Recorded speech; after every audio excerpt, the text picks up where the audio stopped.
runner in a pretty much defensive tri lane.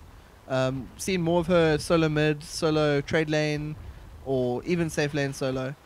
Very powerful hero, and they've opted for X's line, which is very well known as being a top quality line, to go solo against the Weaver.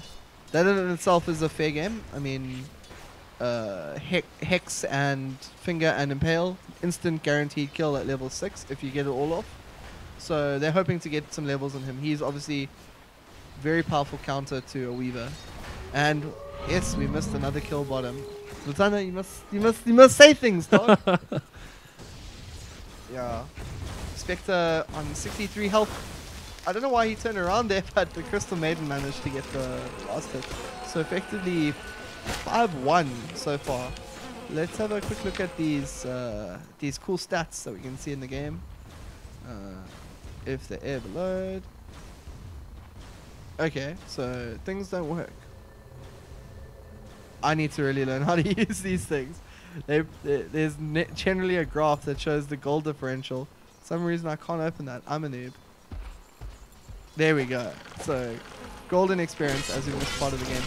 A little bit of action. Spectre looking like he's about to die. Dies. Oh.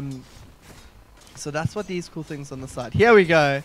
This is the crucial indicator. Dire is way ahead in terms of gold. 1,000, maybe 600, 700. That's a huge amount. Even more now. Close to 1,900, as we can see if we knew how to do maths. Mid lane Tidehunter opting to leave the lane where you could get some experience to go top. I think that they've also realized, you know, their Spectres died a lot, this Weaver hasn't. You're going to have to try come back on us a bit. So, how long ago was it when you first started playing Dota? Thunder? I started playing in, I think I was in grade 9 or 10. I think this was in 2006, 2007? 2007, I think it was. It's kind of when, oh, what a wonderful hook by Dandy. Almost guaranteed the kill on the line straight away. Xbox tried to pick it up himself on him, and they're getting aggressive here. They're going on this swarm coming out. Both heroes getting hit perfectly. Don't think there's much is going to come from this, but it's just pushing them back. And obviously we're missing kills everywhere. Where all the action is, man. Bottom is the action lane. Arsart's very well-known player, also within the Russian scene. He's the replacement for Artstyle. Very big boots to full, shoes to full. I don't know why I said boots. I've been watching Puss in Boots. Oh, right. It looks hilarious. Anyway, Beastmaster finally gets a rune. Obviously, he's got the Greater Hawk, which gives him such good vision. But this is one of the first ones he's been able to get to. I mean, even if you've got perfect vision, you've only got a 50% chance of getting a rune if someone else is, you know, running for the alternative rune. So we're gonna have another encounter possibly. Urn of Shadows, Power Treads, Magic Stick. Very standard items, maybe a little bit, could be better. And running into 3. AA ulti's coming in here. This could be big. And doesn't seem to show me the animation very well. So Nightstalker just took out Beastmaster. But I think that this... Oh, yeah, Crystal Maiden definitely goes down to a very long-range power shot. Only going through her, obviously doing more damage, and then the Spectre gets the last hit. I think that was required. The Spectre does need a little bit of farm, a little bit of money, a bit of dollar. And Lion getting silenced and nuked. Oh, I lied, just nuked, impaled. 3-on-1 here. I'm relatively sure the Nightstalker is gonna just pop. Yeah, which is rather unfortunate. I mean, it is nighttime, right? So Nightstalker gonna miss some of it. It's very crucial. He optimizes in that time. Yeah. You should try to not die during the nighttime as a Nightstalker. You should try and use your time at night as much as possible. Just move around the map, perhaps causing some pressure, causing some anxiety from other players. Like, where's Nightstalker? It is nighttime, and yeah, I mean, it would have been much more better if Nightstalker could stay alive a bit more. But you know, this is Dota. This is Dota. Yeah. Anyway, yeah, so as I was saying a little bit earlier, normally I cast with Smiley Returns, very funny guy, doesn't mind insulting me, which is a very good characteristic. And yeah, we normally cast quite a lot together. Not so much Dota 2 recently. A lot of Dota 1 back in the day. We were like the Dota casters for this country as such, for South Africa. Yes, here's some action occurring. Very, very powerful. It's a 2-on-1. Danny drops Bat. Puppy picks up a huge assist there by providing his ulti. Spectre, I don't think Spectre's going to get caught out here. Lion coming in for some extra support. Impale, maybe a Hex might be required. Crystal Maiden's in the mix. And the Spectre's just made of plastic. You know, he doesn't have any items at the moment. Needs to pick up that Vanguard. Needs to get that Radiant so he's actually DPSing even if he's polyed. And yeah, I just don't see the Spectre being very helpful thus far. Can we take a look at the scoreboard? Oh, the scoreboard. Oh, you're asking too much of me. I think it's that one. Yeah. There we go. So if we have a look at Spectre 145, it's feeding. Yeah, that's. If I was the one, this could be one kill. Apparition 5 kills, 4 assists. So Apparition is everywhere and is just causing pain for EHOME. Ulti obviously getting a lot of kills, a lot of assists. We saw the Lion just took out the Weaver. Weaver's first death, Is it Weaver's first death? Yes, Weaver's first death. However, Weaver's been farming a lot. He's level 9, highest level in the game, tied. And the level's favoring the Dire maybe slightly, maybe by 1 or 2. But I think the key is that the Spectre is only level 5. That's almost a joke. In terms of the golden XP, XP a minute, the Beastmaster leading, coming second after the Lion for EHOME, and Navi just bigger numbers. Nightstalker hits level 10. That's a crucial level for him. He's got Void level 4. He's got 1 level of Silence. He's got his ulti, and he's got enough levels of Hunter that he's very powerful. So I mean, you might say that's not very much different from level 9. I think that every level in Hunter just makes him much more effective. I'm not actually sure if he's even going for that build. I haven't copyrighted that build. And let's have a quick squiz. So units spawning at the bottom there for it's EHOME, and so people are going to be in action again, which is great. You don't sound very excited there. This Pudge just riding around, creeping it up. Weaver's decided to come middle. I don't know if I agree with that decision. Maybe he should go top. There's an open lane he can farm.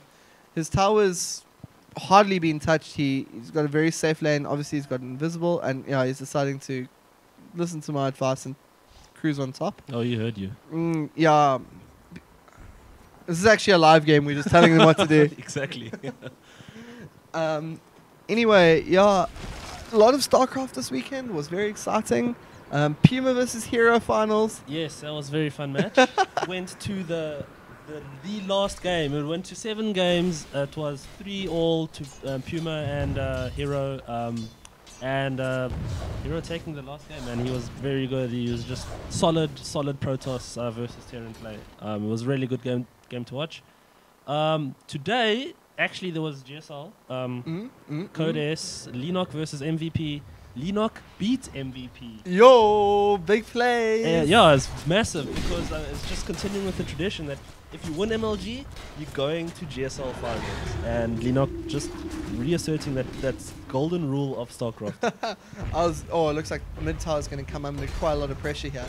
Obviously, there's Titans that can tank a lot, but what is critical is the Siege Catapult.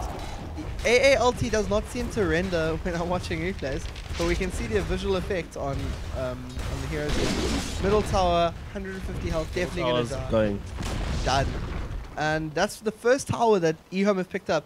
As we said earlier, Navi very good at making the right decisions when it comes to these macro level decisions, willing to drop a tower here so as to take a tower here. They've seen that this is quite late in the game, 15 minutes in.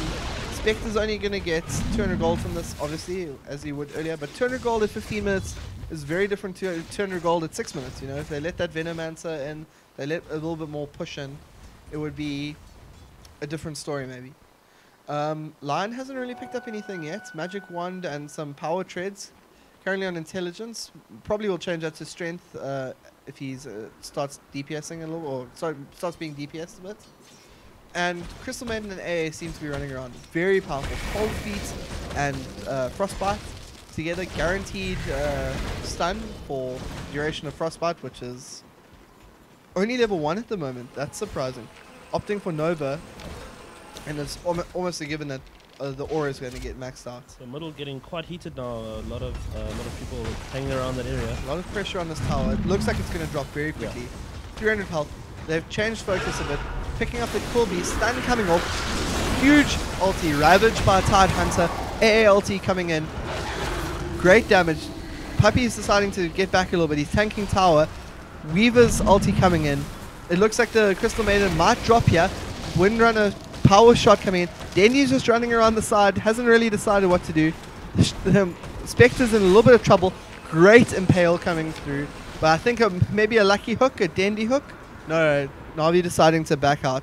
They've done enough damage. Even if they're drawing level at the stage, look, they're causing a fortification coming out of the Radiant. They're going to... Oh, X-Polys the Weaver. Don't know if he's got enough mana for a Impale as well. So Weaver knows this. You know, mana boss in this version. Here he's got enough mana. He's obviously had to Magic Wand. And ALT coming middle, but Weaver dies. Ancient Apparition picks up the kill on the line though. And Spectre? Spectre low enough. Not low enough though to cause him to crack. It's a little bit closer, I think, in some sense. 10 to 19. Yeah, I was just looking at the score. It was 7 to 16 earlier, so both sides picking up 3 kills. You know, give and take. I think Na'Vi is still in really good position to take. 7, and I think the gold is something that tells the story here. Yeah. It makes the whole role of casting kind of a little bit more like flat, a little bit more single dimension. Single statistic does seem to speak so much about the game. 7,500 gold difference between 5 heroes. That's an average of 1,500 gold per player. That's basically 3 power trades for the entire team, you know. And it's obviously not Crystal Maiden who's got the majority of that difference. It's heroes like the Spectre and the Weaver which make such a difference with gold. And if the Weaver doesn't have a lot of gold, he's still a decent hero in fights. If the Spectre doesn't have a lot of gold, he just gets ignored in team fights. And people just kill everyone else and then they can decide to kill him. Yeah, Spectre's not that dangerous. In this game, at least. Spectre hasn't been playing that well. Anyway, this weekend I watched quite a bit of Counter-Strike. I don't know if you're interested in Counter-Strike, Lutando. Yes, I am very much so. I just recently started watching Counter-Strike esports. You used to watch it back in the day. Yes, a lot. Yeah, I used to have replays. You know, there's some Steam. .dems, bro. Yeah, I had quite a few of those. I had like 400 gigs of them. Yeah. Well, obviously when you have pods as well, points of views, they a lot more take up a lot more space. Anyway, a lot of pressure coming in on this mid tower. It's taken 432 health damage, putting it at maybe like 60%. More pressure coming in here. Na'Vi know that they're in a position now where the Spectre's almost kind of... Oh, Ravage comes off. And an Impale, almost stacked. Dendy still picking up a kill on the Tide Hunter though, even though he got both off. Puppy having to back out a little bit. Oh, another great hook on the Beastmaster. Beastmaster tried to cast something there, but he was mini-stunned and impaled, or mini-stunned by maybe even Dendy's bite. And that was a clean 3 for naught. Na'Vi aren't in a position now where they even have to back out. I think that middle tower is almost definitely going to drop here. Nightstalker coming in to do some more DPS. Windrunner can only really stand at a great distance in Shackle. In the same way, the Lion can't really tank at all. He's just, you know, he can impale and run away, or poly and run away. And although the creeps get cleared by the combination of the Windrunner and the Impale, I mean, there's still heroes that they have to worry about. Also, a lot of pressure coming in middle. EHOME have only got 1 tier 2 tower outstanding, no tier 1 towers outstanding. Na'Vi, on the other hand, only dropped 1 tower. They sacrificed their middle tower so as to take bottom tower. So there's a lot of macro level strategy